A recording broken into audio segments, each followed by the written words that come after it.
Kelsey Grammer is here. Come on in. How are you, man? How are you? Yes, sir. All right, cool. Welcome. Hey, well, thank you. Thanks. Of course. Happy Valentine's Day. You too. Happy Valentine's Day to I you. just sunk about 10 feet. Well, we want to make sure that we maintain our position No, of power. I understand that. It's a power thing. Right. Are you a romantic? Are you going to go out and do something really romantic tonight? Well, my wife's in L.A. and I'm here, so I'm not be a sure yes. how romantic that can be. Oh. But I sang to her this morning on another show, so that was good. What'd you sing? I sang Dulcinea. It's from this show I'm going to do in London, Man of La Mancha. What's that mean?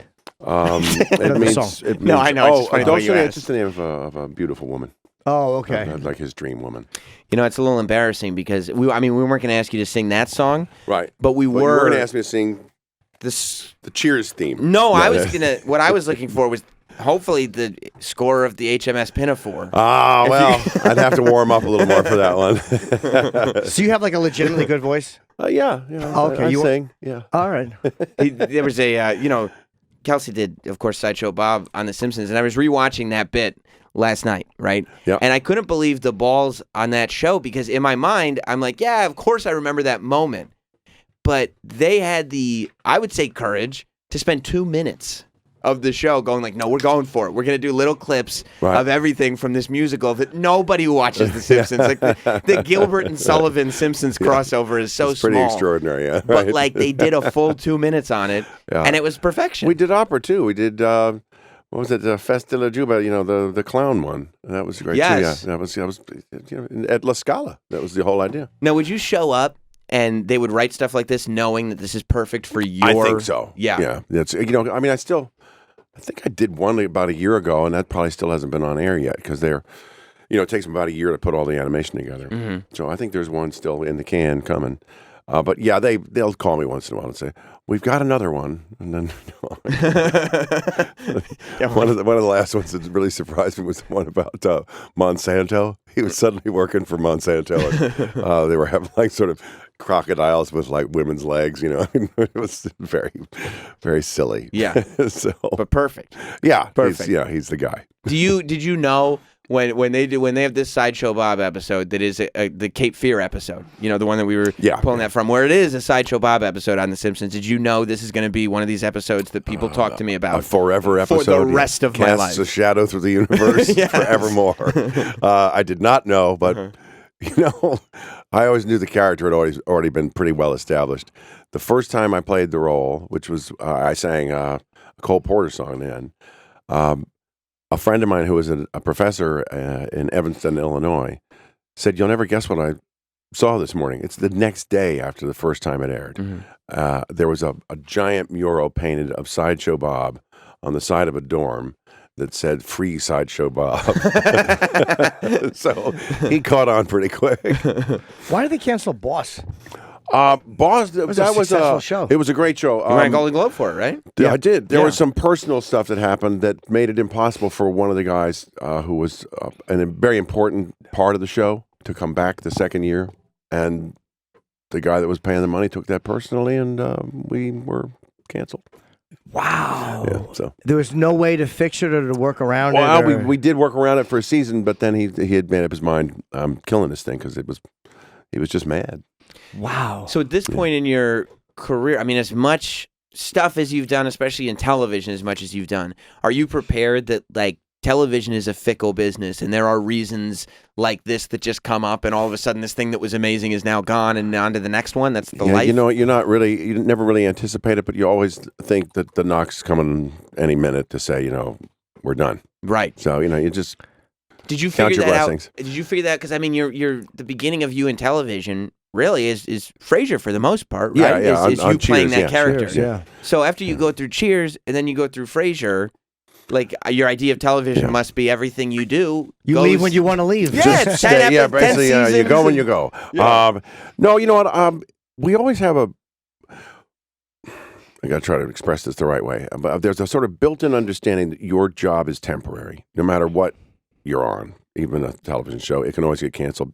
Networks are fickle. Presidents and vice presidents of networks change all the time at the drop of a hat. Mm-hmm. A whole staff disappears one day.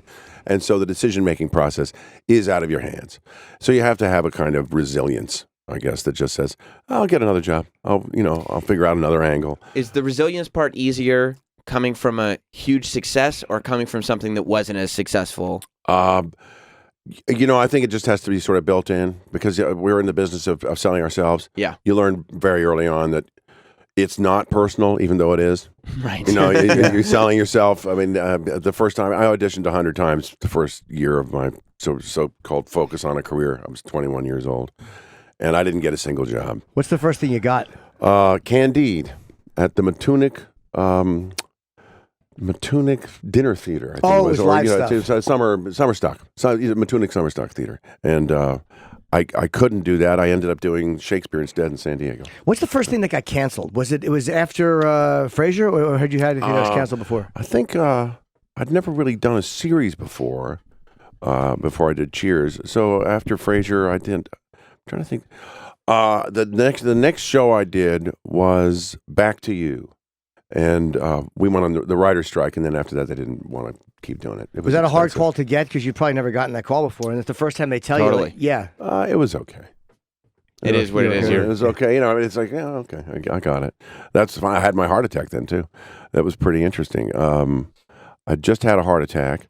I was working at Fox. We tried to get the show back into production, and that wasn't going to happen. So I got a call from a Fox executive that said, and by the way, we need you to move out of your offices. Oh no!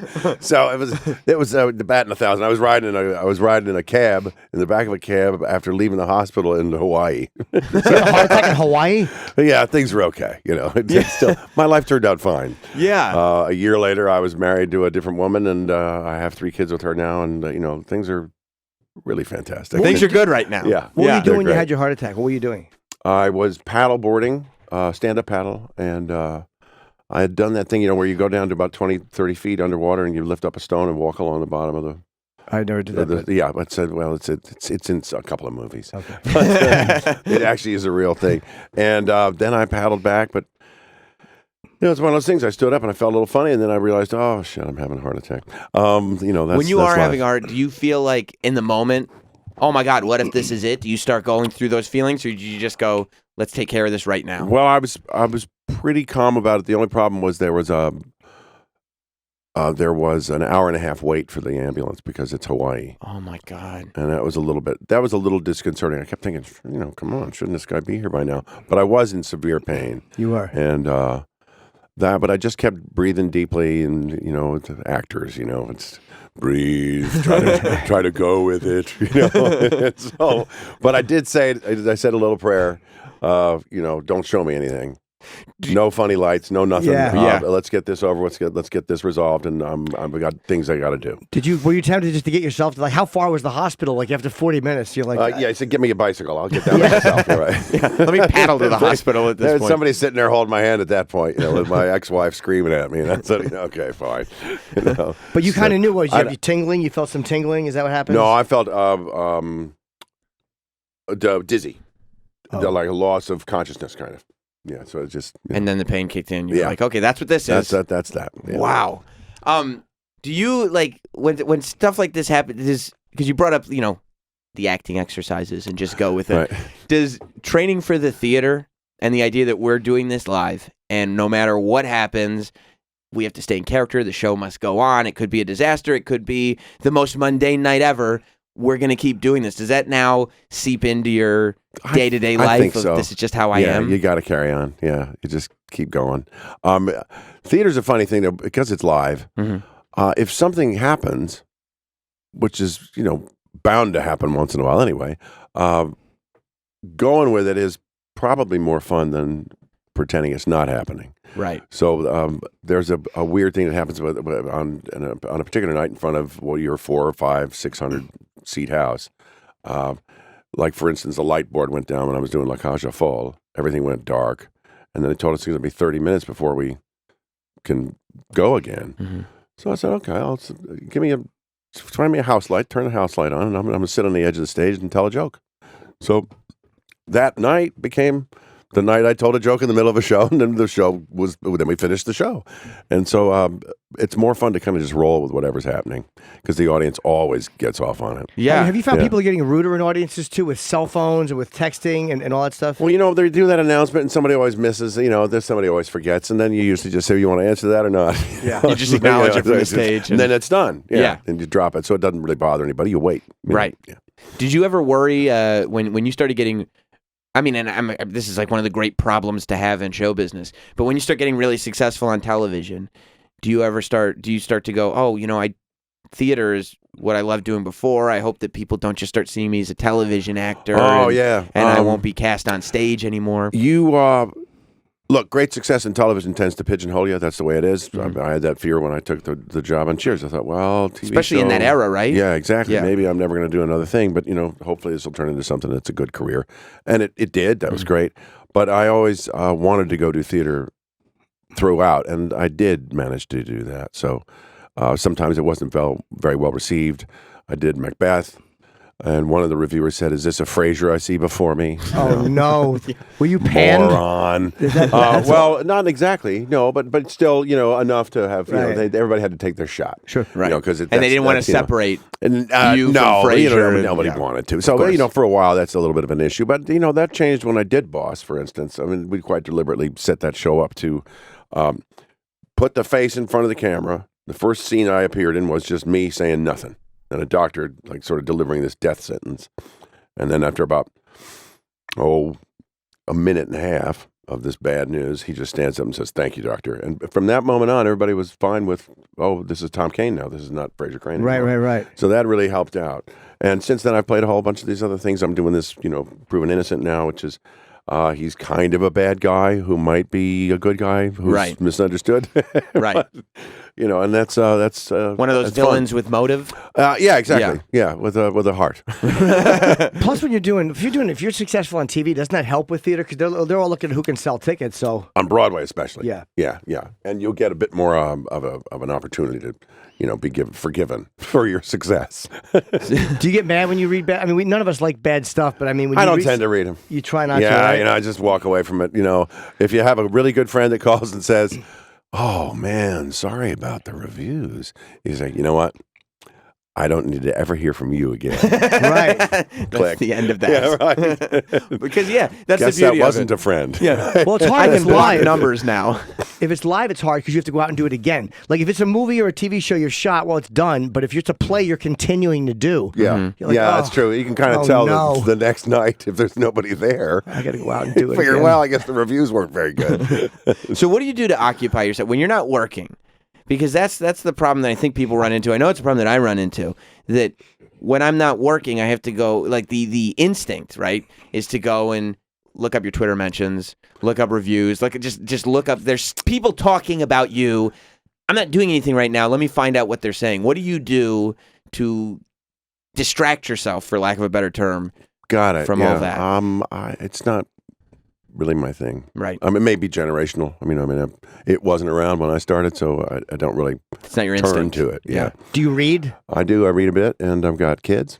Right. So, I've got... My reading habits suck now because online everything is so immediate. Like I can't sit down with a book. You're not the smartest man in the world. No, I'm not. Yeah. Sometimes they turn it upside down. I'm like, oh, sorry. I was reading. No wonder the words didn't make sense. I was holding it wrong. Sitting by the pool looking good. Yeah. Yeah, they were nice pictures, though. I really enjoyed those. I traced them with my finger.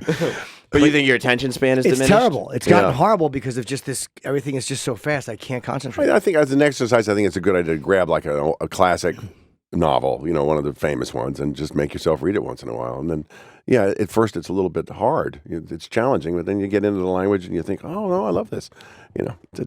But you have to take the time out to do it. Do you enjoy Shakespeare? Like, I'm always fascinated with people that can do that because it seems like such a difficult thing to do. It's a task. It's a real task. Yeah. And then you watch that documentary Pacino did about Richard III or whatever. Yeah. He's breaking it down. Like, do you look at a role of He Shakespeare? really breaks it down. I mean, really. Yeah, that's an extraordinary piece, that sort of docudrama thing he did.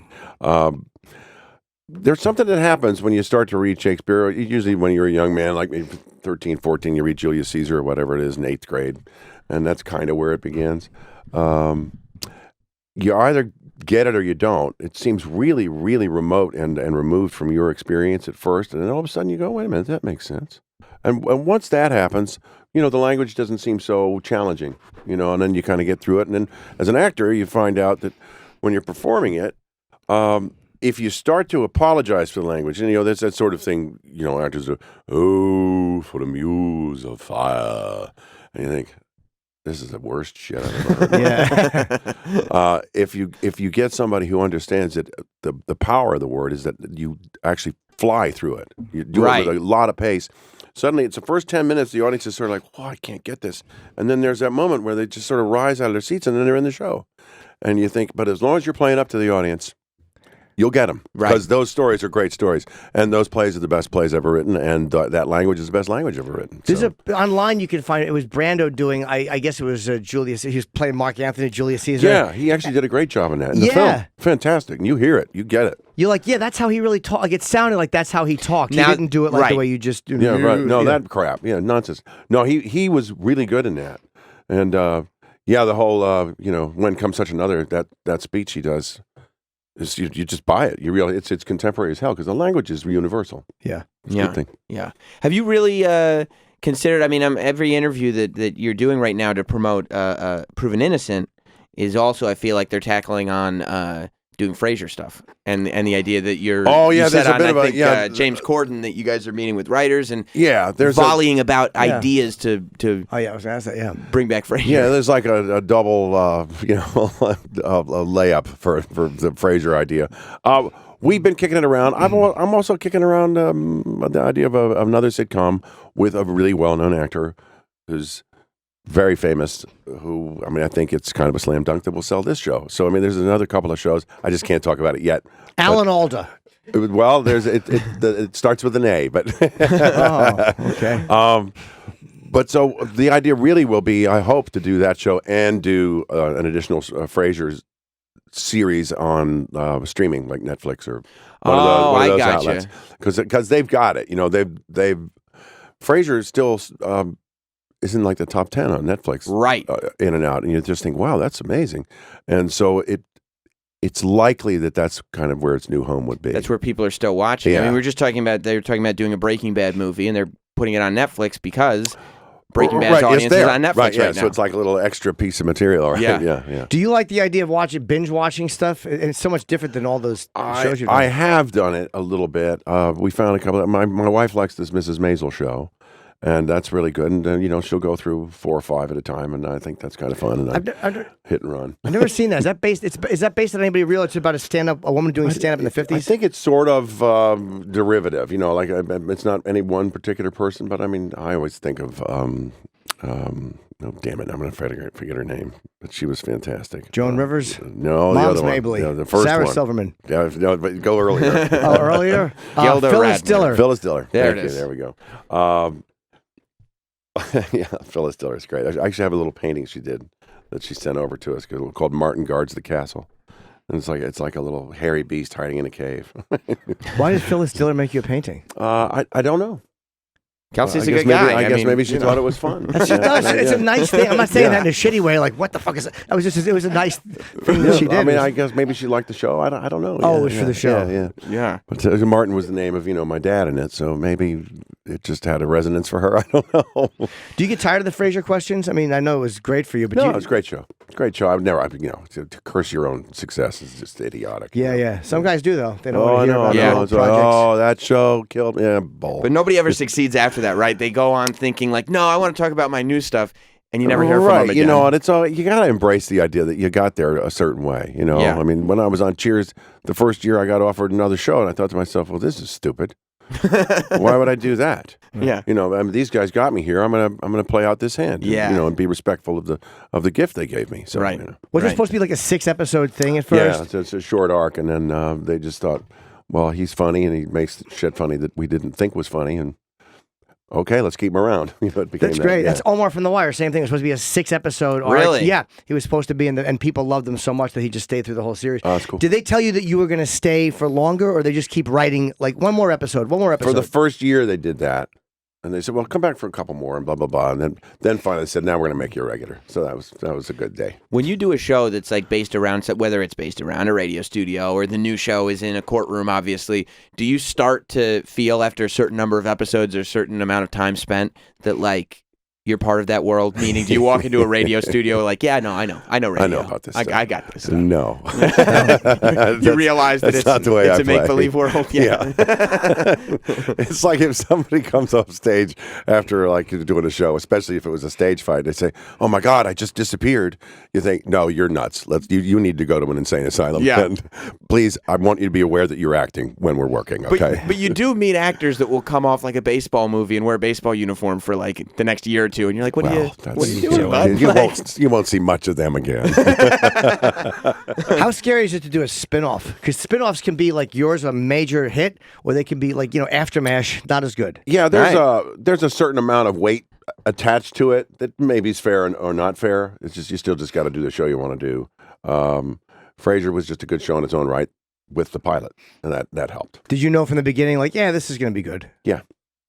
That first read was, oh, this is okay. Oh, at the table read? read? Yeah. I was on a show recently for a couple. I never went to the table read, so I was always afraid I was going to get fired. So I would never go to the read. I didn't have to. I can't be there. I can't be there. They're going to see me and they're going to fire me. You just get it in the can, and well, I'm in this now. Yeah. What am I contracted to do? Yeah. I'll be there, but every other is just an option for you to fire me for free. Yeah, I didn't have to go to them because I wasn't a big part, and And I never went to one, which that's funny. It was scary.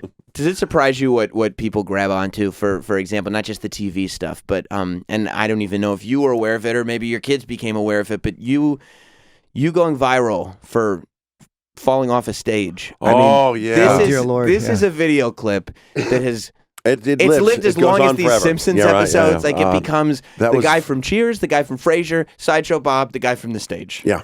I mean, it's unbelievable. What were you doing when that happened? I was doing the 50th anniversary show for Disney at Disneyland, and there was a stage called it was for the show Aladdin that they had at the time, and there were stars on the edge of the stage, which was sort of cut out. So the proscenium, the stage part, ended in jagged edges on one side. So I rehearsed it with the lights on. Right. And then when I did the show, there was just a spotlight, and it was dark. So I lost track of where the edge of the stage was, So I stepped off and hit the point of one of those stars, scraped my leg from my knee all the way up to my buttocks, and it was not pretty. But I finished the show, and then went to the hospital. Oh, you did you have to go to the hospital? Oh, yeah. Wow. No, they said... One guy said, this is worse than any motorcycle accident I've seen. Really? Yeah. That's discouraging. So it was actually not pleasant. But I wanted to be polite, even so I said, oh, dear Lord, instead of, whatever else Oh, dear I Lord said. was great, though. That was it made it funnier. And it was so, there was so much class, right, in that oh, dear Lord thing. A true gentleman. The thing that snapped into my mind was when my grandmother broke her hip. Mm-hmm. That was kind of the beginning of the end for her. Mm-hmm. And I thought I'd broken my hip. That's what I thought, and then I tested it to see if I could walk a little bit, and I was okay.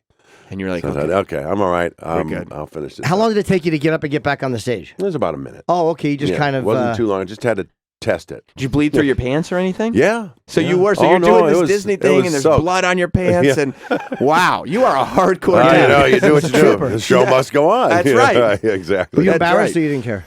No. Subsequently, I mean. I see that. I can see why people think it's funny. I mean, I had a friend fall off the stage before, and I had a good giggle when it happened. Right. He rolled right off though, and said, "What the hell happened to Graham?" Right. Yeah. Right. Because he realized he was in the pit. Here's the thing about stages that are so great is that when somebody falls off, you don't actually see them fall. They just disappear. No, it's comical. They're gone. Yeah, it's instantly sort of comical. So I certainly understand it. It was a very painful moment for me in reality, but I get the irony of how funny it looked. There's a friend of mine named Keith Robinson, and we have footage from the Comedy Cellar of him walking on stage and tripping on his face past the piano. It's literally the greatest thing I've ever seen. These things are funny. I've watched it on a loop. Yeah, him falling on his dumb dumb funny. face. The banana peel. That's it. That is what it is. It will never not be funny. Yeah, exactly. Well, slapstick doesn't age. Like political stuff or poignant stuff or socially relevant stuff isn't the same. But the Stooges are as funny now as they were 40 years ago. Contemporary culture is never a good foundation for comedy because it's not universal. It's stuck in its time.